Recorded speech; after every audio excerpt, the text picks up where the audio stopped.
ইব্রাহিম খলিলুল্লাহ সকালবেলা ঘুম থেকে উঠলেন, উঠে 100 নয় 200 উট কুরবানি করলেন। কয়শো? কত? 200 উট কুরবানি করে মানুষের মাঝে বিলিয়ে দিলেন।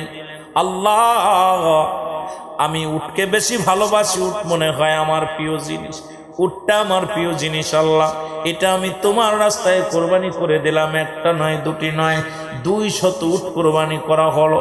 দ্বিতীয় রাত্রে আবার স্বপ্নে দেখে, ও খলিলুল্লাহ, ইব্রাহিম খলিলুল্লাহ, বন্ধু, তুমি তোমার প্রিয় জিনিসটা আল্লাহর রাস্তায় কোরবানি দাও, আমার নামে কোরবানি দাও। সঙ্গে সঙ্গে ইব্রাহিম আলাইহিস সালাম ঘুম থেকে উঠলেন, আবার মুসলমান উট দুম্বা দিয়া আরো 100-150 কোরবানি করে দিলেন। দিয়ে দোয়া করে, আল্লাহ দোয়া করতেছে মাওলার দরবারে, আল্লাহ তুমি আমার এই কোরবানি কবুল করে নাও। তৃতীয় রাত্রে আবার স্বপ্নে দেখলেন, আল্লাহ আমার মাবুদ আল্লাহ পাক ডাকতে বলে, ও খলিলুল্লাহ শোনো, বন্ধু শোনো, সবচেয়ে তোমার প্রিয় বস্তু যেটা, তোমার কাছে সবচাইতে প্রিয় বস্তু যেটা, এটা তুমি কুরবানি দিয়ে দাও। জোরে জোরে চিল্লায় বলা যাবে না মারহাবা। তৃতীয় রাত্রে কুরবানি কবুল হলো না। চতুর্থ রাত্রে আবার একই স্বপ্ন। মারহাবা বলা যাবে।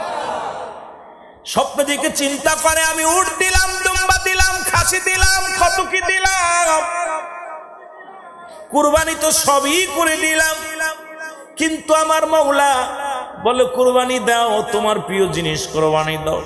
প্রিয় জিনিস বলতে আমার কিচ্ছু নাই। বিবি সায়রা, মুসলমান শুনে নাও, বিবি সায়রার কাছে যায় বললেন, বিবি রে, আমি তোমার কাছে একটা কথা জানতে চাই। আমার মাওলা প্রথম দিন স্বপ্নে দেখাইলেন আমি মুসলমান পৃথিবীর মধ্যে পশু কোরবানি করলাম, দ্বিতীয় রাত্রে পশু কোরবানি করলাম, তৃতীয় দিনও পশু কোরবানি করলাম, আজকে রাত্রে আমার আল্লাহ আমাকে আবার বললেন, ও বন্ধু কোরবানি করো।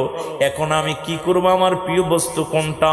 আমার মাওলার দরবারে কবুল হবে কোন জিনিসটা কোরবানি করলে?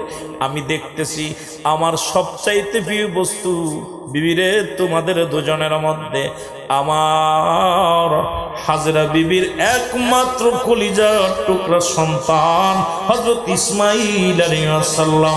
জোরে জোরে চিল্লায়া বলা যাবে না মারহাবা।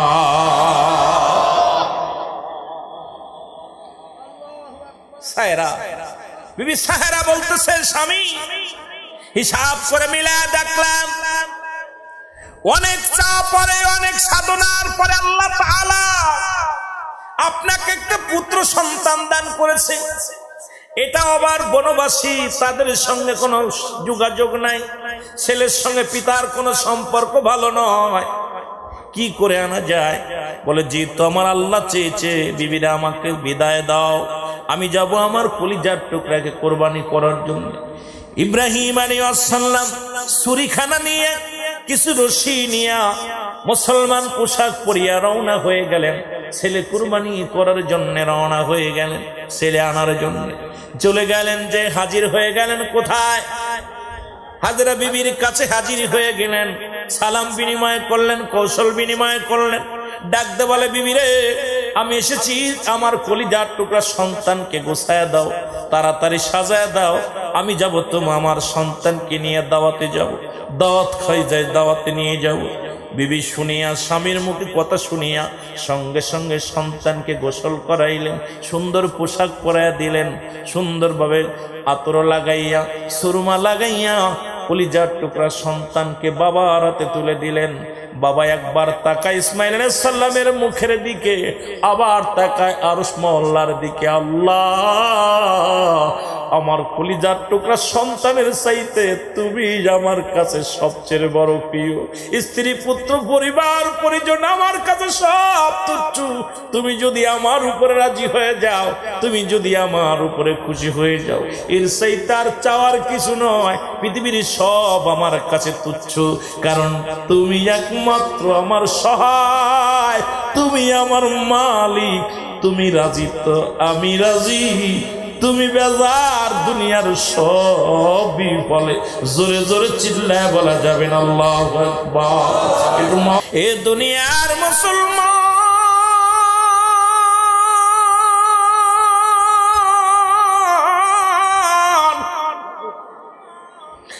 আজকে আমরা পশু কুরবানি করি, নাম করার জন্য কুরবানি করি গো।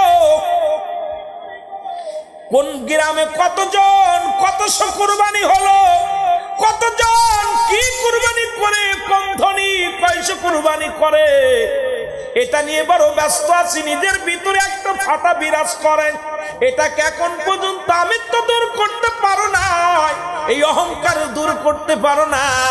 আমি প্রায়টা আলোচনা করার মধ্যে বলি 5 শ্রেণীর মানুষের দোয়া কবুল হয় না। তার ভিতরে নাম্বার 1 হলো হিংসুটে মানুষ, অহংকারী মানুষ। 2 নাম্বার হলো মুসলমান। শুনে নাও, 1 নাম্বারে যার অন্তরের ভিতরে হিংসা আছে, যার ভিতরে অহংকার আছে, তার দোয়া কবুল হবে না, তার কুরবানি কবুল হবে না, তার যাকাত কবুল হবে না, তার নামাজ কবুল হবে না, তার ইবাদত কবুল হবে না। নাম্বার 2 হলো মুসলমান। শুনে নাও, আল্লাহর সঙ্গে শিরিক করে যে ব্যক্তি শিরিক করে ফেলে আল্লাহর সঙ্গে, এই শিরিকি গুনাহ আমার আল্লাহ তারে মাফ করে না, তার কোনো দোয়া আল্লাহ কবুল করে না। নাম্বার 3 হলো পিতা মাতার নাফরমানি সন্তান। এই পৃথিবীর মধ্যে নাফরমান সন্তানের অভাব নাই, আজকে বাংলাদেশে অসংখ্য নাফরমান সন্তান পাওয়া যায়। নাম্বার 4 হলো মুসলমান এতিমের মাল ভক্ষণকারী। 5 নাম্বার হলো পৃথিবীর মধ্যে সবচেয়ে ওই ব্যক্তি গীবতখোর মানুষগুলো শুধু পর নিন্দার কথার কাছে চাল করে বেড়ায়, এর কাছে ভালো হওয়ার জন্য। 1 নাম মুসলমান, ওই 5 নাম্বার হলো চগলখোর গুলো, এই কথা ওর কাছে বলিয়া ফিতনা ফাসাদ বাঁধায় বেড়ায়। আজকে আমার সমাজে এই শ্রেণী মানুষই বেশি। এই 5 শ্রেণী মানুষ কপাল ছুঁড়ে ফেলেছে, হাতও ছুঁড়ে ফেলেছে, হজ করতে করতে 1000 বার হজ করেছে। ও মুসলমান, একটা দোয়া তোর কবুল হয় না, কারণ তোর ভিতরে চরিত্র পরিবর্তন হয় নাই। আগে মানুষ হও, মানুষ হও, মানুষ হও। আল্লাহর দরবারে যদি দোয়া কবুল করাইতে চাও, যদি ইবাদত কবুল করাইতে চাও, ওই পশু রূপ থেকে আগে মানুষ রূপে ফিরে আসো। যদি আল্লাহর দরবারে কবুল করাইতে চাও, ইবাদত বন্দেগীটা জোরে জোরে চিল্লায় বলো, ঠিক কিনা? একটু জোরে জোরে চিল্লায় বলা যাবে না আল্লাহু আকবার। একটু মহব্বতের সঙ্গে দুরূদ শরীফ পড়েন, আল্লাহুম্মা। এ ভাই, দুরূদ শরীফ জোরে জোরে। ওয়ালা আলি সাইয়্যিদিনা মাওলানা মুহাম্মদ। এ মুসলমান, গভীর মনোযোগ।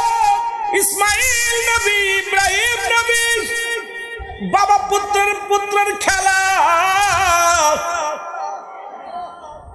সন্তানের প্রতি আমাদের কত মায়া, বাবার প্রতি সন্তানের কত মায়া, কিন্তু মাওলারে কত ভালোবাসি। ইব্রাহিম আলাইহিস সালাম হাতটা ধরে নেয়, চোখের পানিগুলো পড়ে। আল্লাহ, প্রিয় বস্তু বলতে তো এটাই আমার একমাত্র সম্বল। এটা যদি কুরবানি করে দিলে তুমি রাজি হও, এটা যদি কুরবানি করলে তুমি খুশি হও, এটা যদি কুরবানি করলে তুমি যদি আমার উপরে সহায় হও, আমি পৃথিবীর সব কিছু করতে পারি, একমাত্র যদি তুমি আমার সহায়ক হও গো আল্লাহ। তুমি আমার স্রষ্টা, আমি তোমার সৃষ্টি গো আল্লাহ। যে কাজ করলে তুমি রাজি, তুমি খুশি, আমি ইব্রাহিম সেই কাজে রাজি খুশি। জোরে জোরে চিল্লায়া বলা যাবে না আল্লাহু আকবার। ইসমাইল নবী ডাক দিয়ে বলে, বাবা আর কত দূর, বাবা আর কত দূর, দাওয়াতের ময়দান কত দূর। পিছন থেকে মাস্টার ইবলিস ডাক দিয়ে বলে, ইব্রাহিম, ইসমাইল, ও ইসমাইল, তুমি কি জানো না তোমার বাবা তোমারে কোথায় নিয়ে যায়? ইসমাইল নবী ডাক দিয়ে কয়, কে রে তুই? কয়, আমি তোমার আপনজন, তোমার অতি কাছের মানুষ। তোমার বাবা তোমারে নিয়ে যায়, আমার আব্বা জান আমাকে দাওয়াতে নিয়ে যায়, আমার আব্বাকে দাওয়াতে নিয়ে যায়। বলে, না রে ইসমাইল, না, তোমার আব্বা তবে দাওয়াতে নেই ঠিকই, তবে সেই দাওয়াত নাই, কোনো খাবার দাওয়াত নয়, কোনো মেজবানির দাওয়াত নাই। তোমার বাবা নিতেছে তোমাকে কুরবানি করার জন্যে, তোমার বাবা নিতেছে তোমাকে চিরবিদায় করে দেওয়ার জন্যে। তোমার বাবা তোমাকে লয়ে যায় কুরবানি করার, আল্লাহর রাস্তায় কুরবানি করার জন্যে। মিনার দিকে ছুটছে ইব্রাহিম, এ ও ইসমাইল, তোমাকে নিয়ে তোমার বাবা ইব্রাহিম ছুটছে। ইসমাইল নবী ডাক দে, একবার নয় দুবার নয়, কয়েকবার ধোকার শয়তানের দোকায় যখন পড়েন, ইসমাইল আলাইহিস সালাম একটু ধীর গতিতে হাঁটতে লাগলেন। ইসমাইল নবী ডাক দে, ইব্রাহিম নবী ডাক দে বলে, বাবা ইসমাইল তুমি হাঁটতে পারো, কষ্ট হয় বুঝে? মোর কষ্ট হয়। কয় না বাবা, আমাকে তো পিছন থেকে কে যেন ডাক দে বলে, বাবা আপনি আমাকে কুরবানি করা নিয়ে জেনে যাচ্ছেন, যদি আপনার হাতে আমি কুরবানি হয়ে যায় তবে তো আমার জীবন ধন্য, আলহামদুলিল্লাহ। বাবা বলে, বাবারে তোরে কে বলতেছে? বলে, বাবা কে যেন পিছন থেকে বললেন। ইসমাইল আলাইহিস সালামের হাতে 7 টুকরা পাথর খুঁটে দিলেন। ইব্রাহিম নবী ডাকতে বললেন, বাবা এই নাও। 7 টুকরা পাথর ছুঁড়ে হাতের মধ্যে দিলেন। কয় পিছনের দিকে ছুঁড়ে মারো। ইসমাইল আলাইহিস সালাম একটা করে, দুইটা করে, তিনটা করে, 7টা পাথর যখন ছুঁড়ে মারলেন, ও মুসলমান, মাস্টার ইবলিস সেখান থেকে পলায়ন করলেন। আজও পর্যন্ত মদিনায় মনোয়ারায় যারা হজ করতে যায়, ওই মিনা প্রান্তরে যাইয়া একটা নয়, দুটি নয়, 7টা করে পাথর ছুঁড়ে মারে মাস্টার ইবলিসের গায়ে। জোরে জোরে চিল্লায় বলেন ঠিক কিনা? আর একটু জোরে জোরে চিল্লায় বলা যাবে না আল্লাহু আকবার। ছুঁড়ে মারলেন পাথরগুলো, এইভাবে ছুঁড়ে ছুঁড়ে মারলেন। লা হাওলা ওয়ালা কুওয়াতা ইল্লা বিল্লাহ। শয়তান পালায়া গেলেন। ইসমাইল আলাইহিস সালাম দূর গতিতে হাঁটলেন। ইব্রাহিম নবী ইসমাইল আলাইহিস সালামের হাতটা ধরে, এ মুসলমান, মিনা প্রান্তরে যখন পৌঁছে গেলেন, ডাক দে বললেন, বাবা আমি তোমাকে আনছি আমার মাওলাকে সন্তুষ্ট করার জন্য। বাবা গো, আমি তোমার কাছে লুকাইব না। শোনো, আমি প্রথম রাত্রে স্বপ্নে দেখলাম আমি পশু কুরবানি করলাম। আমার আল্লাহ দ্বিতীয় রাত্রে স্বপ্নে দেখাইলেন পশু কুরবানি করলাম। তৃতীয় রাত্রে স্বপ্নে দেখাইলেন আমি পশু কুরবানি করলাম। আমার স্রষ্টা আমার কুরবানি কবুল করে নাই। আমি হিসাব করে মিলায়া দেখলাম, গবেষণা করে মিলায়া দেখলাম, পৃথিবীর মধ্যে একমাত্র প্রিয় বস্তুই হলে তুমি আমার, আমি তোমারও বাবা। কারণ তোমার প্রতি আমার মায়া, তোমার প্রতি আমার মমতা, তোমার প্রতি আমার ভালোবাসা। ও বাবা, এই জন্য তোমার মায়ের কাছ থেকে তোমাকে আমি আনছি। তোমাকে এখন কুরবানি করব, আমার মাওলার নামে কুরবানি করো। ইসমাইল আলাইহিস সালাম মিষ্টি একটা হাসি দিয়ে বলেন, বাবাজি যদি আমার মাওলা রাজি হয়, আমি আপনার কলিজার টুকরা সন্তান হয়ে আমি না বলবো না। যদি আল্লাহর রাস্তায় আমাকে কুরবানি করলে যদি আমার আল্লাহ খুশি হয়, আমি দেরি করব না বাবা, আমি জলদি শুয়ে পড়ি, তুমি কুরবানি করো। আমার গলার মধ্যে ছুরি চালায়া দাও, আমার আল্লাহ যেন রাজি খুশি হয়ে যায়। জোরে জোরে চিল্লায়া বলা যাবেন আল্লাহু আকবার। আরো জোরে জোরে চিল্লায়া বলা যাবেন আল্লাহু আকবার। এ আমার ভাইরা, আমার বন্ধুরা, আমার ইসমাইল আলাইহিস সালাম জমিনের মধ্যে শুয়ে পড়লেন। ইব্রাহিম আলাইহিস সালাম ছুরি বাইর করলেন, রশি বাইর করলেন। রশি দিয়ে ইসমাইল আলাইহিস সালামের পা বাঁধলেন, হাত বাঁধলেন, ছুটাছুটি যেন না করতে পারে, হাতটা বেঁধে নিলেন। ইসমাইল আলাইহিস সালামের বলে, আব্বাজান আপনার কাছে আমার একটা দাবি থাকবে, ছোট্ট একটা দাবি। আমি কুরবানি হয়ে যাব, আমার এই রক্ত মাখা কাপড়টা নিয়ে আমার মায়ের হাতে তুলে দিবেন। আমি 10 মাস 10 দিন যে মায়ের গর্ভে ছিলাম, যে মা আমাকে দুধ পান করে মানুষ করেছে গো বাবা, আপনি আমার জন্মদাতা পিতা, জন্ম দুঃখিনী মা, গর্ভে ধারিণী মা, ওই মা সে থাকবে আমার আশা। এই রক্ত মাখা জামাটা নিয়ে আমার মায়ের হাতে তুলে দিবেন। আর আমি যে আল্লাহর রাস্তায় আমাকে কুরবানি করেছেন, আমার মাওলাকে খুশি করার জন্য, মাওলাকে রাজি করার জন্য আমাকে কুরবানি করেছেন, আমার মায়ের কদমে এই নালিশটা পৌঁছায় দিবেন। আমার দুঃখিনী মা যেন কোনোদিন কষ্ট না পায়।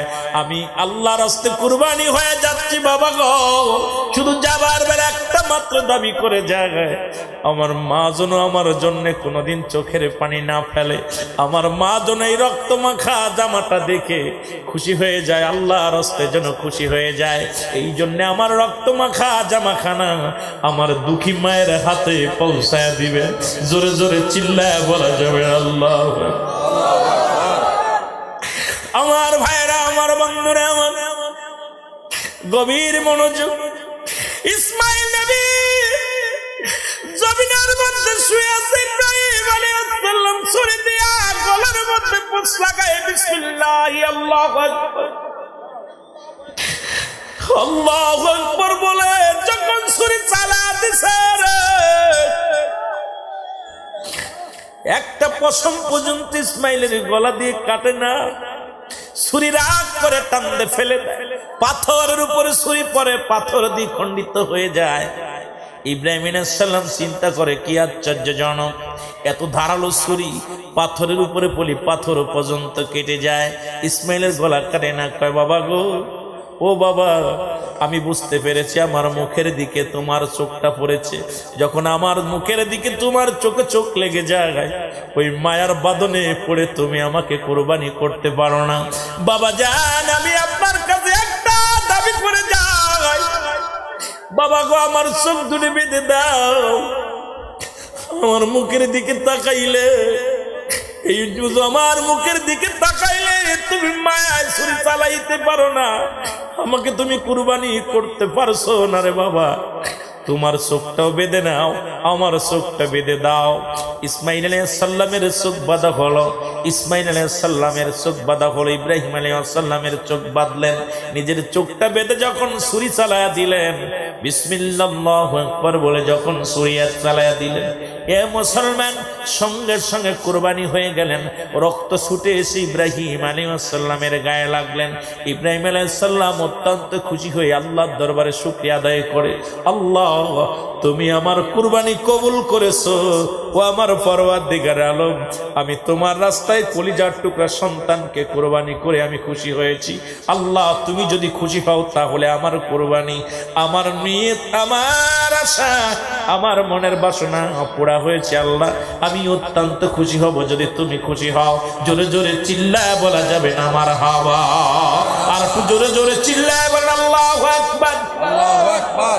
এ মুসলমান, গভীর মনোযোগ, গভীর মনোযোগ আমার ভাইরা। এদিকে হাজেরা বিবিকে মাস্টার ইবলিস অনেক ছলনা, অনেক কথা বলতেছে।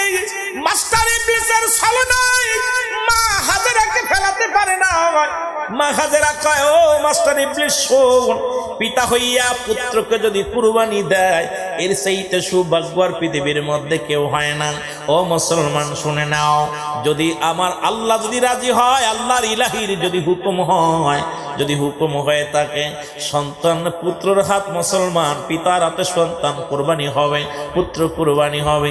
এর চাইতে কি চাওয়ার আছে? আমিও ধন্য, আমার স্বামীও ধন্য, কারণ আল্লাহর হস্তে কলিজার টুকরাকে কুরবানি করে দিলাম।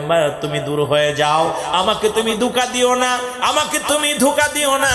আল্লাহ যদি হুকুম করেন, আমার স্বামী যদি কুরবানি করে, আমি এতে খুশি, রাজি। জোরে জোরে চিল্লায় বলা যাবে না সুবহানাল্লাহ, আর একটু জোরে জোরে বলা যাবে না আলহামদুলিল্লাহ। এ দুনিয়ার মুসলমান, শুনে নাও গো, আমার দাদু ভাইরা শুনে নাও। ইব্রাহিম আলাইহিস সালাম চোখের কাপড়টা খুলে ফেললেন। ইব্রাহিম আলাইহিস সালাম খুলে যখন তাকাইলেন, তাকায় দেখে গায়ের মধ্যে রক্ত, কিন্তু ছুরি দিয়া কাটছে, ছুরিটা দিয়ে একটা দুম্বা পড়ে আছে, একটা দুম্বার দেহটা পড়ে আছে, রক্ত মাখা দুম্বা। কলিজার টুকরা সন্তান সামনে নাই, দেখে পিছনে দাঁড়ায় আছে ইসমাইল আলাইহিস সালাম, দাঁড়ায় আছে। দৌড়ায় যায় ইসমাইলকে বুকের সঙ্গে টান, জড়ায়া ধরে বুকের সঙ্গে টান দিতে বলে, বাবা, হে আমার পরওয়ারদিগার আলম, এই দুম্বাই লোক কই থেকে, কোথা থেকে পশু পাঠাইলা, কোথা থেকে তুমি কোন কুরবানি তুমি কবুল করলা? আমার ইসমাইল তো কুরবানি হয় নাই। আল্লাহ তাআলা ফেরেশতা জিবরিল আমিনকে দিয়ে জানায়া দেয়, যাও যাও। জিবরিল আমিন পৃথিবীর মধ্যে ইব্রাহিম আলাইহিস সালামের কাছে আছে 42 বার, একবার নাই, দুবার নয়, 42 বার জিবরিল আমিন এসেছেন ইব্রাহিম আলাইহিস সালামের কাছে। ডাক দে বলে, নবী ইব্রাহিম, আপনি সাকসেস, আপনার কুরবানি কবুল হয়েছে। সুতরাং এই দুম্বাটা আমাকে দিয়ে আমার আল্লাহ জান্নাত থেকে আনাইছে, জান্নাত থেকে এনে পশু কুরবানি করে আপনাকে পরীক্ষা করেছে, আপনি পরীক্ষায় সাকসেস, আপনি পাস করেছেন, 100-এর ভিতরে 100 পেয়েছেন। আল্লাহ তাআলা পিতা পুত্রকে কবুল করেছে। আজ যদি আপনার ইসমাইল কুরবানি কুরবানি হয়ে যেত, পৃথিবীর মধ্যে প্রতিটা সন্তান তার বাবার প্রথম সন্তানকে কুরবানি করা লাগতো। সুতরাং পৃথিবীর মধ্যে মানব জাতিকে আল্লাহ এত ভালোবাসে, কারণ আসমান যেমনি বানাইছে আল্লাহ আপনাকে সেমনি বানাই নাই, জমিনটা আল্লাহ যেমনি বানাইছে আপনাকে এমনি বানাই নাই। এই পৃথিবীর মধ্যে জিন জাতিকে আল্লাহ যেমনি বানাইলো এমনি তোমার বানাই নাই গো। ফেরেশতাকে আল্লাহ যেমনি বানাইছে আপনাকে তেমনি বানাই নাই। আল্লাহর নিকটবর্তী ফেরেশতা যেমনি সেমনি আপনারে বানাই নাই। আল্লাহ কয় বান্দা আমি আসমান বানাইলাম, জমিন বানাইলাম, পাহাড় বানাইলাম, নদ নদী বানাইলাম, যা কিছু বানাইলাম কুন আর ফায়াকুন বলে বানাইলাম। আর আমি আমার বান্দাকে আমি বানাইছি আমার কুদরতি হাত মোবারক দিয়া। সুতরাং বান্দাকে আমার আল্লাহ অনেক ভালোবাসে। সেই আল্লাহর রাস্তায় আগামী কয়েকদিন পরে কুরবানি হবে। সেই মাওলাকে কি খুশি করব আমাদের বোঝার দরকার, আমাদের জানার দরকার। শুধু গোশত খাওয়ার জন্য নয়, আমরা কুরবানি করব সেই মাওলাকে রাজি করার জন্য।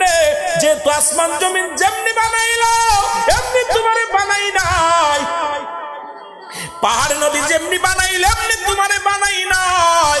ও মুসলমান শোনো, জিন ইনসান যেমনি বানাইলে এমনি তোমারে বানাই নাই। এ মানব জাতি শোনো, পৃথিবীর মধ্যে তোমাকে বানাইলো তার কুদরতি হাত দিয়া। সেই মাওলা যদি তোমাকে এত ভালোবাসতে পারে, সেই মাওলাকে আমাদের ভালোবাসার দরকার আছে কিনা? আর একটু জোরে চিল্লায় বলেন আছে কিনা? এর মানব বেশে কে আইলো রে, কে আইলো এই দুনিয়ায় বলো মানব।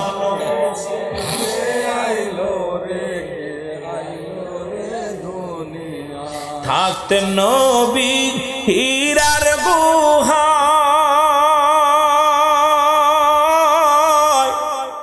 খবর দিত জিবরাইল আইসায়। থাকতেন নবী হীরার গুহায়, খবর দিত জিবরাইল আইসা। ওরে কথা হতো মাওলার সঙ্গে, কথা হতো। কান্তেন নবী উম্মতেরি বেদনায়, মানুষ বেশে কে আইলো এই কে আইলো এই দুনিয়ায় বল মানুষ বেশে কে আইলো এই দুনিয়ায়। ওরে সদাই নবী কান্তেন বসে, সদাই নবী উম্মতেরি বেদনায়, মানুষ বেশে কে আইলো রে, কে আইলো এই দুনিয়ায় বলো মানুষ বেশে।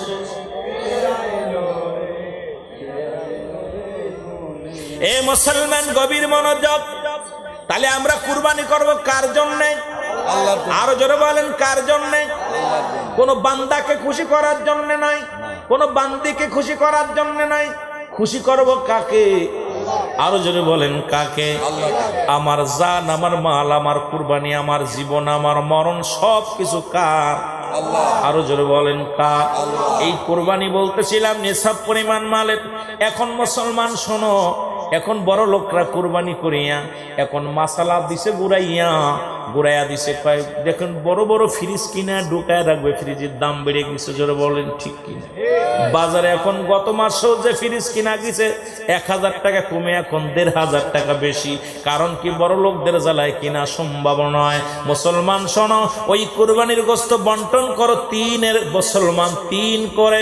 এ মুসলমান 1 ভাগ তোমার জন্য, 1 ভাগ গরিব মিসকিনের জন্য, আর একটা ভাগ হলো তোমার মুসলমান সোনাত্মীয় স্বজনের জন্য। এখন তোমার ভাগটা তুমি খাও। পৃথিবীর মধ্যে 3 দিন পর্যন্ত কুরবানির গোশতটা খাওয়া হলো উত্তম সুন্নাত। মুসলমান শোনো, তবে তুমি তোমার ভাগের গোশতটা যদি খাও কোনো দোষের কারণ নয়, তবে তুমি গরিবের হক নষ্ট করো না, আত্মীয় স্বজনের হক নষ্ট করো না। এগুলো পালন করবা। জোরে জোরে চিল্লায় বলেন মারহাবা।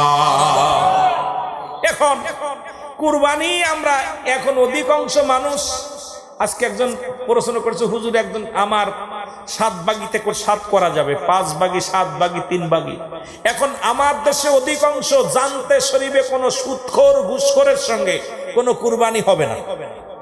সুদখোর হারাম জিনিস, হারাম উপার্জনকারীর সঙ্গে কুরবানি দিবেন না এবং হারাম উপার্জনকারীর গোশত আপনি নিবেন না। হারাম উপার্জনকারী, হারাম ঘুষখোর, সুদখোর, সে যত বড় গরু কুরবানি করুক, যত বড় পশু কুরবানি হোক, তার গোশতের সীমানায় কোনো গরিব মানুষ যাবেন না। কথা বোঝেন নাই? কথা বোঝেন আমার? এই হারামখোরকে নিজের কাজ নিজে করতে দিবেন। এই আপনারা পশু কিনবেন, বাজারে যখন যাবেন যতটুকু পারেন এটা আপনারা করাই করবেন। এই কুরবানিটা যেটুকু পারবেন সাধ্যমতো আপনি চেষ্টা করবেন। গোশত খাওয়ার নিয়ত নয়, নিয়তটা হলো আল্লাহকে সন্তুষ্ট করার জন্য। আল্লাহ যেন আপনার আমার উপরে রাজি থাকে, খুশি থাকে, আমরা যেন এই কুরবানিটা আমরা পালন করতে পারি। সকল বলুন আমিন। সবচেয়ে বড় কুরবানি হলো ত্যাগ করা। শালি যে গরু কুরবানি করলেই যে কুরবানি না, এই মহিমা তো ওই সুদ থেকে বাঁচা, ঘুষ থেকে বাঁচা। এই যে আজকে একটা কুরবানি আপনাদের জন্য হলো, এই ঘুম সারা রাত সারাদিন গরমে ঘুমাইতে পারেন নাই, আজকে এখন ওয়াজের ময়দানে বসে আছেন, সকালবেলা কর্মজীবী মানুষ কর্মে চলে যাবেন, তাহলে এটাও সবচেয়ে বড় একটা কুরবানি। এটাও ত্যাগ স্বীকার করা, যেন বলেন ঠিক কিনা? আমিত্ব দূর করা, আমিত্ব দূর করা। আমার বাবারা, এই জন্য আমরা ওই কুরবানির মাসালা দিতে গেলে অনেক লম্বা আলোচনা। আমার অন্য দেশের কুরবানি, অন্য দেশের মাসালা হচ্ছে ওই কোরআনের মাসালা যেটা, হাদিসের মাসালা যেটা, সেটা হলো আমি আপনার তিরমিজি শরীফের একটা হাদিস দেখলাম, আজকে সকালেও দেখলাম, যে যদি একটা ফ্যামিলিতে 10 জন ব্যক্তি হয়, 10 জন ব্যক্তি একজন যদি ওই ব্যক্তির হয়ে কুরবানি করে, কুরবানি সকলের আদায় হয়ে যাবে। আর আমাদের বাংলাদেশের 10 জন যদি 10টা সমর্থবান হয়, 10 জনই 10টা দিতে হবে। এখন আমাদের দেশে একটু ভিন্ন রকম, তবুও যেহেতু আজকে আমাদের দেশে গরিব মানুষ, সবচেয়ে তাদেরকে সহযোগিতার হাত বাড়াবেন। অনেক মানুষ এক টুকরা গোশত কিনে খেতে পারে না, তাদেরকে দেওয়ার চিন্তা করে তাদেরকে কিছু দেওয়ার জন্য চেষ্টা করবেন।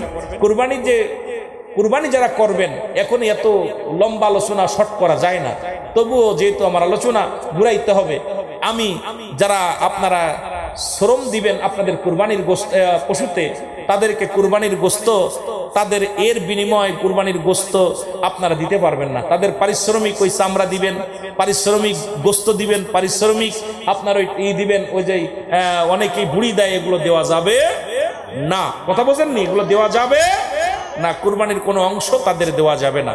আপনি পারিশ্রমিক হিসেবে তাদেরকে টাকা দিতে পারেন, টাকা দিতে পারেন। এইবার মেহমানের ভাগ থেকে যদি সে মেহমান হয়, মেহমান হিসেবে আপনি আপনার হয়তো দিলেন কি, আপনি আপনার ব্যক্তিগত আত্মীয় হিসেবে আপনি আপনার মাংস থেকে দিলেন, কিন্তু ওই গরিবের হক যেটা আছে, আত্মীয় স্বজনের হক, এটা থেকে আপনি আপনার ভাগ তো 3টা ভাগ। এখন আমাদের দেশে কয়েকজন মানুষ ফ্যামিলিতে বেশি আছে, খাইয়ে ফেল সব। ওই কুরবানির যে একই নিয়ম, আকিকার একই নিয়ম, কিন্তু এখানে আকিকারও নিয়ম চলবে। কুরবানির ভিতরে অনেকে এই মাসালাটা অনেক সময় ধরতেছে যে হুজুর কুরবানি করলে ভিতরে আকিকার অংশ দেওয়া যায় কিনা। ও আকিকা হলো সুন্নাত, কুরবানি হলো ওয়াজিব। এখন আপনি কুরবানির ভিতরে সারা বছর আকিকা দিলেন না, আর এখন কুরবানির সময় ওয়াজিব হয়েছে, ওই সময় গরু কিনে, এটা একটা দুষ্টকুটি লাগে, একদম দেখতে খারাপ লাগে, একদম দৃষ্টিকটু। নাকি দৃষ্টিকটু লাগে না? কথা বলেন না কেন? মানুষের দৃষ্টিতে খারাপ দেখা, ইসলামের দৃষ্টি অন্য মানুষ অমুসলিমেরা দেখে, দেখ ওরা গোশত খাওয়ার জন্য এখন আর পারে নাই, ছেলের সুন্নাতে আকিকা করতে ঢুকে দিচ্ছে। না দেওয়াই উত্তম। দেওয়া যাবে, যা যাবে না যেটা না, দেওয়া যাবে যদি কেউ দিতে পারবে, কিন্তু না দেওয়াই উত্তম আমি আমার দৃষ্টিতে মনে করি।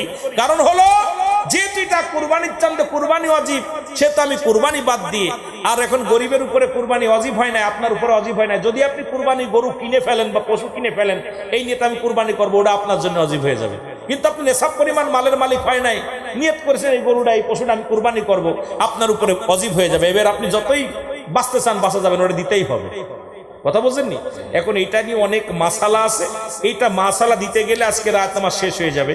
আমি শুধু বাঁচার জন্য আর কুরবানির সামনে এই জন্য 2-4টে কথা, গরমের দিনে শীতের ওয়াজ করা ঠিক না, শীতের দিনে গরমের ওয়াজ ঠিক না, তবুও আমি শুধু আপনাদের বাঁচার জন্য কয়েকটা বিষয়ের উপরে, যে কুরবানি, ওই ইসমাইল আলাইহিস সালামকে কুরবানি করেছিল শুধু আল্লাহকে সন্তুষ্ট করার জন্য, তারাই দিয়েছিল ছুরি, যদি কেটে যেত তাহলে কি হতো। আর আজকে আমরা ছেলেরা এত অন্যায় করে নামাজের জন্য, শীতের দিনে ঘুম থেকে উঠাই না, ছেলে গাঁজা মদ খায়, আমরা তাদেরকে বারণ করি না। আজকে মাহফিলে কিন্তু আনি না, আপনাদের ছেলেগুলো আছে না, নাতিগুলো আছে না, নিয়ে আসে নাতি করে শুনে আসি, আনেন নাই, নিজে তো আসেনি নাই, এরপরে সন্তানা দু আনেন নাই। আর যদি গান বাজনায় আনতেন, যদি গান হতো, নাতিরে কোথায় দাদা গান শুনে আসি, ছোট ছেলে কই আব্বু আমি যাবো, কয় হাটতালি যাই। দুই বাপ বিটা হাত ধরে চলে আসতেন। কিন্তু আজকে জান্নাতের বাগানে মানুষের সংখ্যা কম, কারণ আমাদের কপাল খারাপ। জোরে বলেন ঠিক কিনা, আরো জোরে বলেন ঠিক কিনা। এই আমি চলে যাব তোমরা আমায় ভুইলা যাইও না, আমি চলে যাব আমার মরণ আসিবে কখন কেউ তো জানি না, আমার আরো জোরে বলেন আমার মরণ আসিবে কখন। টাকা পয়সা দালান কোটাও জাগা করেছি, সব কিছু ফেলাইয়া একাই চলেছি রে আমি, সব কিছু ফেলাইয়া একাই চলেছি। আমি যাবার কালে ভেবে দেখি আমার কেহ নাই, আমি যাবার কালে আমার মরণ। এটি জোরে বলা যাবে না, আমার মরণ। সাউন্ড বাড়ে রাখো।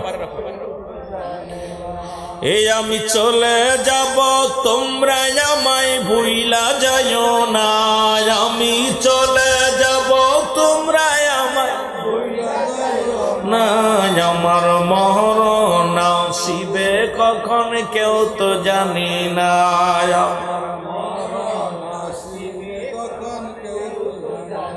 এই পৃথিবী চিরদিনই থাকার জায়গা নয়, অন্ধকার কবর যে তোমার আসল ঠিকানা রে মানুষ, অন্ধকার কবর যে তোমার,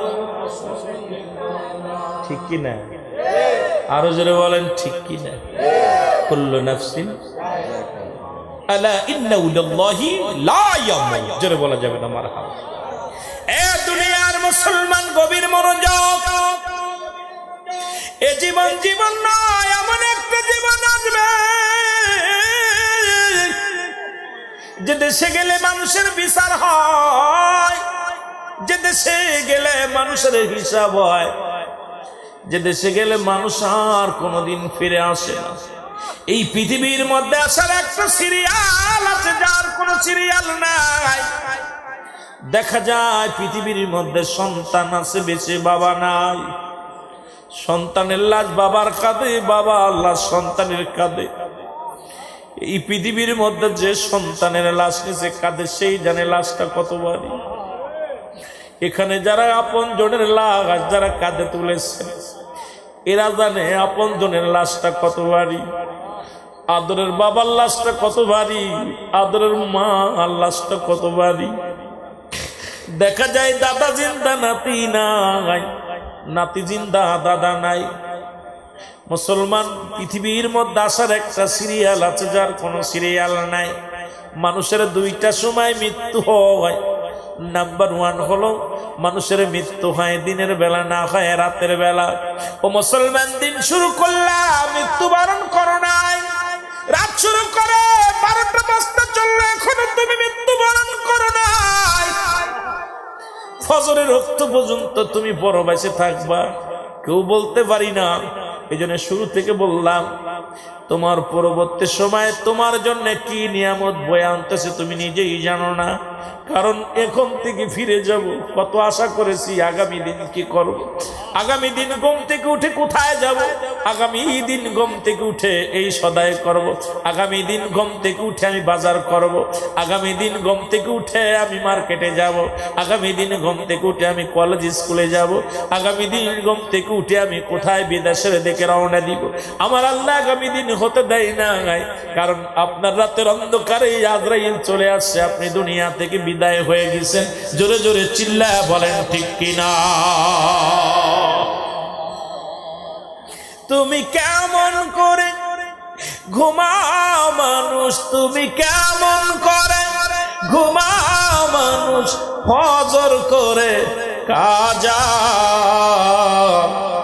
এমন তো হতে পারে তোমার জোহরে জানাজা।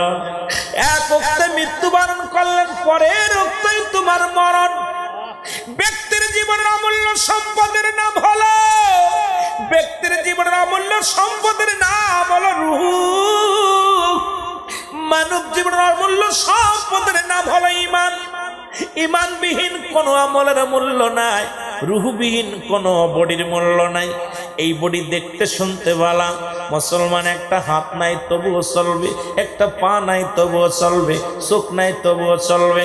আপনার মুসলমান বুবা তবুও চলবে, হাত পা বিহীন ওই মানুষটার তবুও দাম আছে যতক্ষণ পর্যন্ত আপনার দেহের মধ্যে রুহটা আছে। ওই রুহবিহীন বডির কোনো মূল্য নাই। দেখতে শুনতে ভালো, চেহারা অনেক ভালো, বড় চাকরি করে, বড় গাড়ির মালিক, বাড়ির মালিক, রুহটা নাই, কোনো দাম নাই, সঙ্গে সঙ্গে সেই ব্যক্তি হয়ে যায় মায়ের। সুতরাং মানব দেহের অমূল্য সম্পদের নাম, মানব জীবনের অমূল্য সম্পদের নাম হলো মুসলমান, ঈমান। আর ব্যক্তির জীবনের অমূল্য সম্পদের নাম হলো রুহু। এই রুহুবিহীন কোন বডির মূল্য নাই। মুসলমান শুনে নাও, শুনে নাও। আর ঈমানবিহীন নামাজ, রোজা, হজ, যাকাত কোনো কিছুর আমলের কোনো মূল্য নাই। আমি প্রায় আলোচনার মধ্যে বলি, অনেকেই কষ্ট পায়। এই ঈমান একটা হলো ঈমান, একটা হলো আমল। এখন ঈমানবিহীন কোন আমলের মূল্য নাই। একটা হলো ঈমান আর একটা হলো আমল। আমল হলো নামাজ, আমল হলো রোজা, আমল হলো কুরবানি, আমল হলো জিকির, আমল হলো মুসলমান দান সদকা, এগুলোর নাম হলো আমল। আর ঈমান হলো নবী মুহাম্মদুর রাসূলুল্লাহ সাল্লাল্লাহু আলাইহি ওয়াসাল্লাম। জোরে জোরে চিল্লায়া বলা যাবে না মারহাবা। ঈমান আমল আমার নবী মুস্তাফাই গো, বলেন ঈমান আমল আমার নবী জাহান্নামে পড়ে থাকি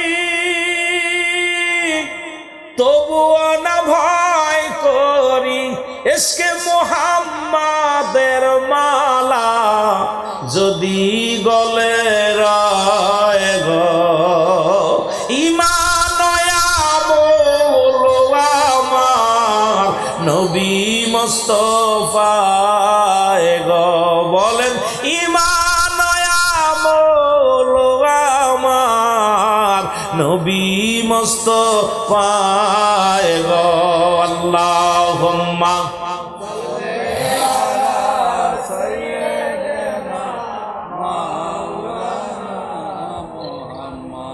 ওয়ালা আলি সাইয়্যিদিনা। এ ভাইরা আমার, বন্ধুরা আমার, গভীর মনোযোগ। মানুষের তিনটা বিপদ। নাম্বার 1 হলো মানুষের মরণ, নাম্বার 2 হলো কবর, নাম্বার 3 হলো কিয়ামতের ময়দান। 1 নাম্বার হলো মরণ, 2 নাম্বার হলো মানুষের কবর। আজকে দেখলাম এই কোথায় আপনাদের নারায়ণগঞ্জের সিদ্ধিরগঞ্জ নামে একটা থানা আছে না, ওই থানার ভিতরে একটা গোরস্থান থেকে একটা মরা মানুষ 21 দিন পরে শুধু গুংড়ানি আওয়াজ, এরম গুংড়ানি আওয়াজ। ওই গোরস্থানে আছে বাঁশের জাগ। সিদ্ধিরগঞ্জে মুসলমান শুনে নাও। আজকে দেখে বড় আশ্চর্য হয়ে গেলাম।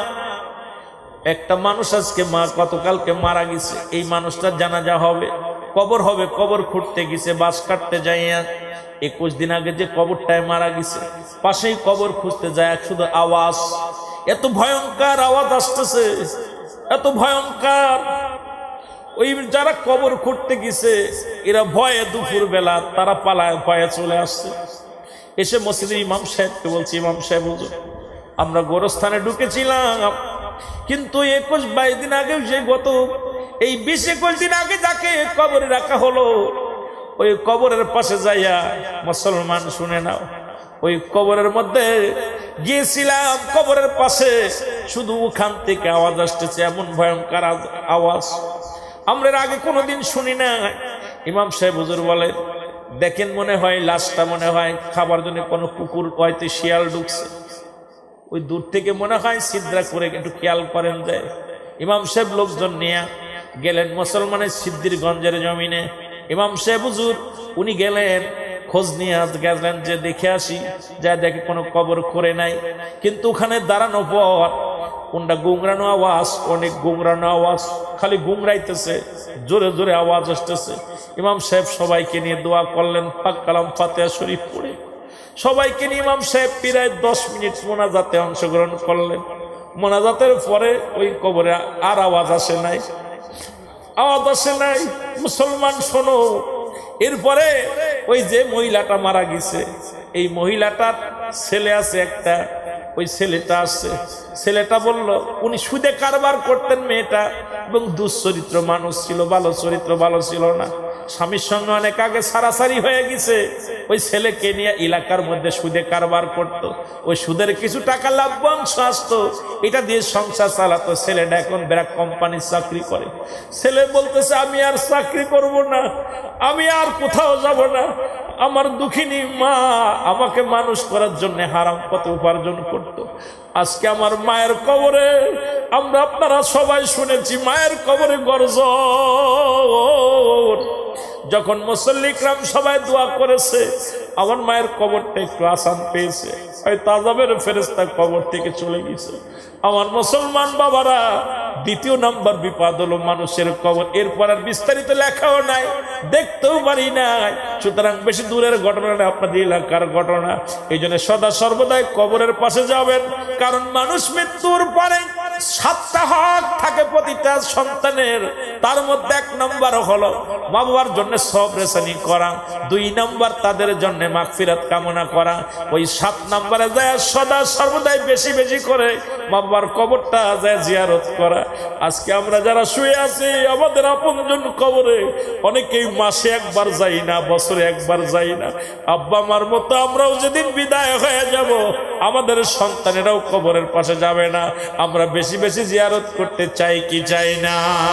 আর একটু জোরে জোরে বলেন, চাই কি চাই না? আমার ভাইয়েরা, আমার বন্ধুরা, আমার বলতেছিলাম মানুষের 3টা বিপদ। নাম্বার 1 হলো মানুষের মরণ।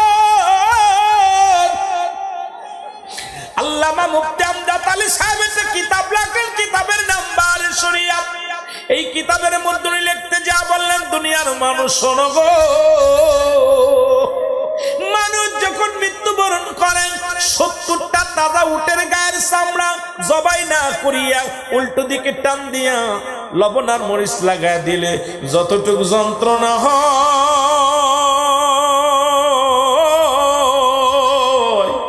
এর চাইতে 70 গুণ যন্ত্রণা একটা সাধারণ মৃত্যু। এখন আমরা অনেকেই মরণকালে পায়খানা করে দিই, অনেকেই মরণকালে প্রস্রাব করে দিই, অনেকে আমরা মরণকালে মুসলমান জিহ্বা বাইর হয়ে যায়, অনেকে মরণকালে চোখ দুটি বড় বড় হয়ে যায়। তাদের মরণটা কত কঠিন হয়, জোরে জোরে বলেন ঠিক কিনা? আমার মরণ আসিবে কখন কেউ তো জানি না, আমার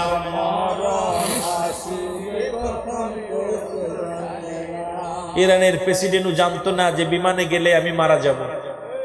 আহা, 2-3টা বিমান মাঝখান থেকে উনাড্ডা দুনিয়ার মধ্যে চির বিদায়। প্রেসিডেন্ট, সফল প্রেসিডেন্ট করলে এমন ভাবে মৃত্যু দিলেন।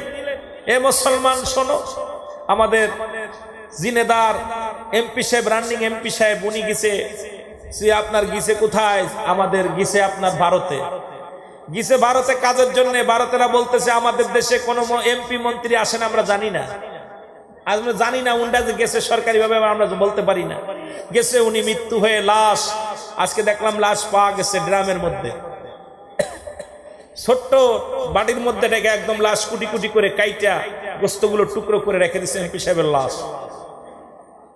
সুতরাং কে কখন কোন হালাত থেকে মারা যাবে কেউ বলতে পারি না। জোরে বলেন ঠিক কি নাই? আরো জোরে বলেন ঠিক কি না? আমার মুসলমান বাবারা, আমি যে কথা বলতেছিলাম, কেউ মৃত্যুকালে পায়খানা করে দেয়, কেউ মৃত্যুকালে প্রস্রাব করে দেয়, কারোর চোখ দুটি বড় বড় হয়ে যায়, কারুর বাবার জিহ্বা বাইর হয়ে যায়। এ মুসলমান, কারুর একটা অঙ্গ পড়ে যায়, দেখা যায় হাত পা পঙ্গু হয়ে যায়, পা পঙ্গু হয়ে যায়, ওই মৃত্যুটা কত কঠিন। এর চাইতে সহজ মৃত্যু যদি 70 গুণ বেশি কষ্ট হয়, তাহলে এদের মৃত্যুটা কত কঠিন হয়, জোরে বলেন ঠিক কিনা? আজকে কার জন্য তুমি সংসার করো, কার জন্য চুরি করো, কার জন্য জিনা করো, কার জন্য তুমি সুদ খাও, কার জন্য ঘুষ খাও, কার জন্য তুমি ব্যভিচার করো, কার জন্য মানুষকে ঠগাও, এই দুনিয়ার কিচ্ছু তোমার নয়, এই দুনিয়ার সব তোমার পর। কুল্লু মান আলাইহা সব শেষ করে দিবে কে? একটু জোরে চিল্লায় বলেন কে? আর একটু জোরে বলেন কে? আল্লাহ কয় বান্দারে আমি জমিনটা রাখবো না, এই জমিন করে দিব, এই জমিনের ভিতরে যত মাটি আছে মাটিগুলো পুড়ে তামা বানায় দিব, এই জমিনের পানিগুলো পুড়ে হবে যাবে ছাই। যেদিন কিচ্ছু বলতে কিচ্ছু থাকবে না, সেদিন থাকবো শুধু আমি আল্লাহ, আমি থাকবো আমার হাবিবের ভালোবাসা নিয়ে। সুতরাং আমরাও দুনিয়া থেকে চলে যাব, বাড়ি নিতে পারবো না, গাড়ি নিতে পারবো না, ছেলে নিয়ে যেতে পারবো না, মেয়ে নিয়ে যেতে পারবো না, সম্পদ নিয়ে যেতে পারবো না, আর ওই কাফনের তো কোনো পকেটও নাই, কোনো টাকা পয়সাও নিতে পারবো না। ব্যাংক ব্যালেন্স করে সুদ খাইলাম, ব্যাংকে লক্ষ লক্ষ টাকা থুইয়া মাসে একটা মুনাফা পাইলাম, এটা দিয়ে সংসার চালাইলাম। কবরে মুনাফার দরকার আছে, সেই কবরের মুনাফা হলো নামাজ, সেই কবরের মুনাফা হলো মুসলমান দান সদকা, সেই কবরের মুনাফা হলো মুনাক্কার সন্তান, সেই কবরের মুনাফা হলো দুনিয়ার জিন্দেগিতে নেক আমল। এই নেক আমল বন্দেগি যদি না করে যাও, কবর কিন্তু ভয়ঙ্কর হবে। জোরে জোরে চিল্লায় বলা যাবে না ঠিক কিনা? আমার মরণ আসিবে কখন কেউ তো জানি না, আমার আমি চলে যাব তোমরা আমায় ভুইলা যাইও না, আমি চলে যাব তোমরা আমায় ভুইলা না, আমার মরণ আসিবে কখন কেউ তো জানি না, আমার মরণ। এই পৃথিবী চিরদিনই থাকার জায়গা নয়, অন্ধকার কবর যে তোমার আসল ঠিকানা রে মানুষ।